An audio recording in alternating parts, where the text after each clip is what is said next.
Hi guys, welcome back to our channel, and for today's vlog, ito papunta tayo ngayon dun sa isang client natin. Ngayon is for maintenance ito. Ito actually ay ito yung nilandscape natin about more than siguro 6 months, 8 months ago.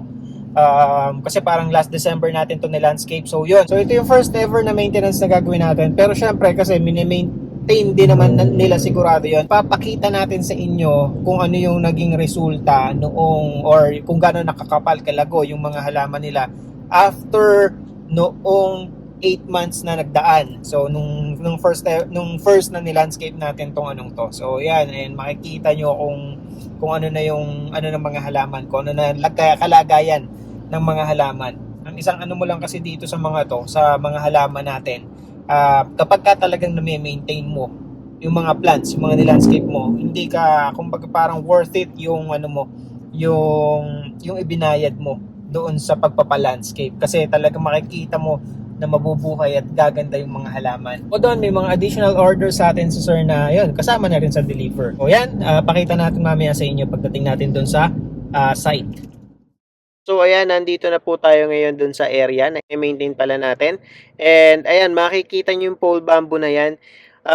Na-meet niya yung ano natin, yung goal natin na maging shade siya. Kasi dito ito ay morning sun, kumbaga east yung tatama papasok dun sa bahay. Kaya pinalagyan ni na ma'am, ni na sir ng bamboo, ng pole bamboo para ma-shadean sila sa loob. And ayan na nga, napakanipis nitong pole bamboo na to before, and after 8 months lamang, ganito na kagad yung itsura niya. At syempre, sumobra na sa kapal, kaya kailangan nating bawasan yung kakapalan nito para naman hindi masyadong sagabal at hindi masyadong masukal tingnan. At syempre, sabi ni sir, ay kailangan din nating bawasan. Meron din tayong i-maintain na height nitong pole bamboo na to. Hindi natin siya hayaang lumampas doon sa veranda nila. At pumunta naman tayo ngayon dito sa maki. Kung makikita nyo, hindi yan ganyang kakapal dati. Although yung mga maki na nilagay natin is makapal na siya before. Pero ang ganda nung nakita ko yung maki nila, ang ganda na. Eto, kulang lang talaga siya sa trim. Yun lamang. Kasi ever since na tinanim to, hindi pa to na-trim kahit isang beses. Kaya medyo nagwa-wild or parang walang direksyon kung mapapansin nyo yung mga maki. Pero pagkatapos nating gupitan or triman itong mga maki, makikita nyo na medyo makukuha niya na yung shape na as parang magiging privacy hedge na siya nitong bahay na to. And ito naman yung mga additional order ni sir. Umorder siya ng tatlo na sensation. Dito na natin siya iniripat sa area kasi masyadong mabigat buhatin kapag iniripat na natin siya doon pa lamang sa garden natin. Kaya nagdala na lang tayo ng soil na gagamitin natin pang ripat dito sa mga sensation. Tsaka mas madaling i-travel, mas konti lang yung space na kakainin niya kapag dito natin siya iniripat sa area mismo o sa location mismo. So ito naman yung mga groupings ng halaman natin, pero talagang nagpuntahan na sa iba't ibang direksyon yung mga halaman. Pero it's a good thing kasi meron tayong i-maintain or meron tayong ititrim. Ibig sabihin lang na aalagaan talaga ng husto yung mga halaman natin, kasi kung makikita nyo, ang kakapal talaga nila, ang lalago, naglaguan sila ng sobra, kaya ayan, medyo nawala lang, or yun nga, naging wild siyang tingnan, kaya yun yung ating i-maintain at ititrim. Yung mga forget-me-not natin, itong mga green dust, nagkapalan talaga at naglaguan siya.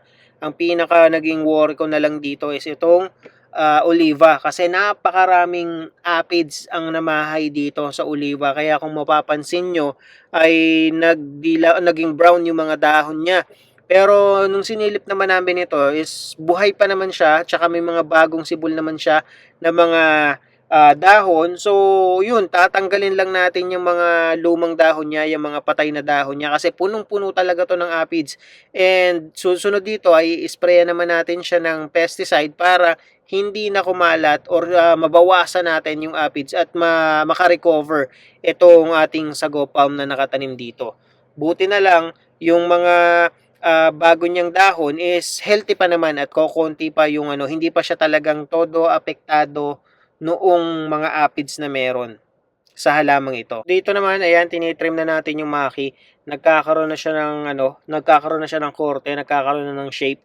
Tapos nilagyan din natin to ng tali kasi yung iba Siyempre may mga pagkakataon na may bagyo o kaya malakas yung hangin, hindi maiwasan na medyo tumungo ng konti yung ibang maki. So para mas maano niya, ma-maintain niya yung upright position niya, nilagyan natin siya ng tali na magse-serve yun as guide sa kanila para maging upright position yung pwesto nila o yung position nila. And ganun din dito sa kabila. Ito siguro makaisang taon tong makina to, siguradong maganda at makapal na lalo itong mga ito. Lalo na ngayon at natalbusan natin siya or natrima natin. Ibig sabihin lang, kapag ka nagkatalbo siya ng panibago, mas magiging makapal ang mga dahon ng mga ito. Dito naman sa bamboo, naputulan na natin, natapos na natin, nabawasan na natin yung mga excess na mga dahon. At okay naman, mas malinis na siyang tingnan ngayon. And ayan, makikita nyo may mga pugad na rin ng ibon dito sa pole bamboo na to. And kailangan din talaga na i-maintain yung nipis o yung gantong nipis lang ng pole bamboo na to para maiwasan na rin na pamahayan siya ng ahas. Dito naman sa mga groupings ng ibang halaman, binawasan din lang natin siya ng konti pero na totally, hindi kasi natin siya makukuha sa isang tree man lang yung shape na gusto natin. Tinanggal lang natin yung mga sobra na talaga ng taas. Pagkatapos, eto na, nilalagyan natin naman siya ngayon ng fertilizer. And lahat ng halaman, kahit gaano pa kalago, lalagyan natin ng fertilizer para mas maging healthy itong mga halaman na to. Makakatulong yan. And then after nyan, tsaka natin siya didiligan. So ayan, and para halimbawa, pagkatapos nating lagyan ng fertilizer ang lahat ng halaman, tsaka natin didiligan para at least lusaw na kagad yung or ma-absorb na kagad ng halaman yung fertilizer na inilagay natin.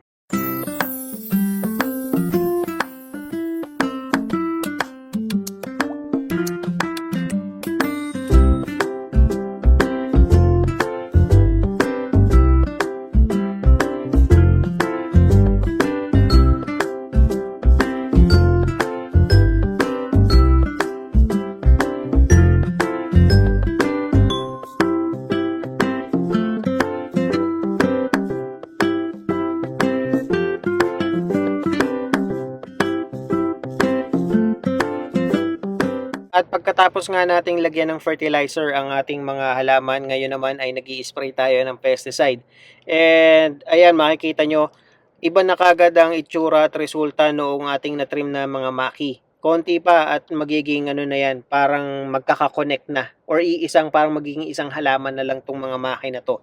And ayan, whether siya ay walang insekto or peste or uod, i-sprayan natin siya. Kasi ito naman, hindi para lamang tanggalin, alisin, but to prevent din yung mga uod sa pangangain ng mga dahon. And actually, dito may mga ilang halaman nga kaming nakita na sobrang dami na rin talagang uod or tilas na namamahay. Kaya yung ibang halaman din dito sa groupings is merong mga na talaga yung sira-sira yung dahon. Buti na lang, taon na taon or timing na magpe-pesticide tayo or mag-i-spray tayo ng pesticide ngayon. Kaya at least mababawasan na or hindi na magtutuloy-tuloy yung pagdami ng uod dito.